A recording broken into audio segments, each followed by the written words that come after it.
Kidlat News Updates. Mga balita ngayon, isang engineer patay sa pamamaril sa Cotabato City, Pilipinas, hindi pa rin pogo-free ayon sa CIDG. Preemptive evacuation ipinatupad sa isang barangay sa Davao de Oro dahil sa patuloy na pag-ulan. Ako po si Cesar Soriano para ihatid ang mga nangungunang balita sa buong kapuluan. Ngayon, patay ang isang engineer matapos pagbabarilin sa isang kanto ng Barangay Rosary Heights 3, Cotabato City, mag-aalas 6 kagabi. Kinilala ang biktima na si Engineer Israel Angas, 29 anyos at residente ng nasabing barangay. Ayon sa investigasyon, sakay ng kanyang Toyota Fortuner ang biktima nang salubungin ito ng riding in tandem sa kabilang linya ng kalsada saka ito pinagbabaril. Sa pool naman sa CCTV ang pangyayari, gayon din ang mukha ng pagkakakilanlan ng isang suspect. Agad namang nagkaroon ng military visibility sa nasabing barangay ang mga miyembro ng Philippine Marines habang umuusad ang investigasyon. Patuloy pa rin na nag-ooperate ang ilang illegal na pogo sa bansa ayon sa Philippine National Police, Criminal Investigation and Detection Group o PNP-CIDG-NCR. Sa isang press briefing, sinabi ng CIDG na guerrilla style ang ginagawang pag-ooperate ng mga natitirang pogo sa bansa at nasa 15 hanggang 20 individual ang mga empleyado. Mula rin umano sa mga sinalakay na pogo ang mga naturang nag-ooperate.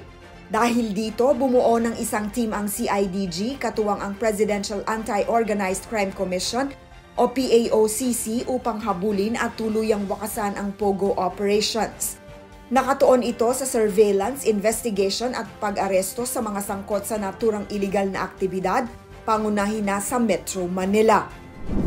Nagpatupad ng preemptive evacuation ang Municipal Disaster Risk Reduction and Management Office o MDRRMO ng Nabunturan, Davao de Oro sa Barangay Basak nitong Martes dahil sa tuloy-tuloy na pag-ulan.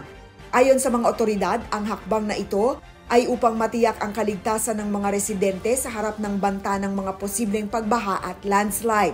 Pinayuhang lumikas mula sa kanilang mga tahanan ang mga residente dulot umano ng easterlies o ulan bunsod ng mainit na moisture mula sa karagatan. Patuloy naman ang ginagawang monitoring at koordinasyon ng MDRRMO sa mga apektadong barangay upang tugunan ang anumang pangangailangan ng evacuees.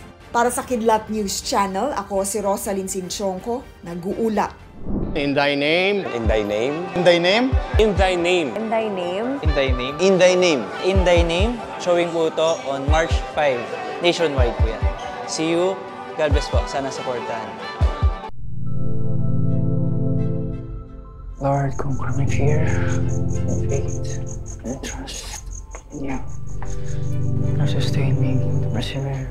Not commit myself to this mission in our life. Pinapabigay po.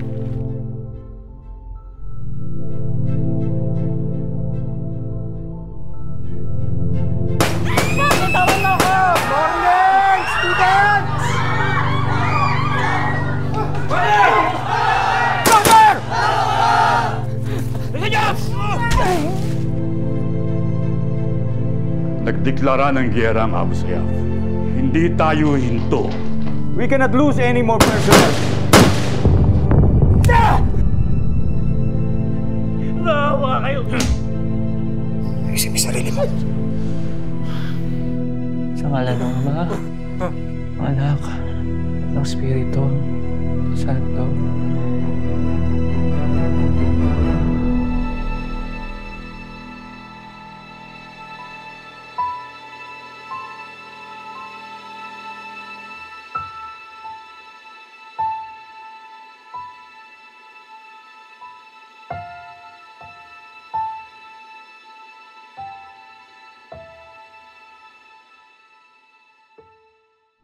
ako po si Cesar Soriano, kasama nyo sa bawat pagbuto ng balita.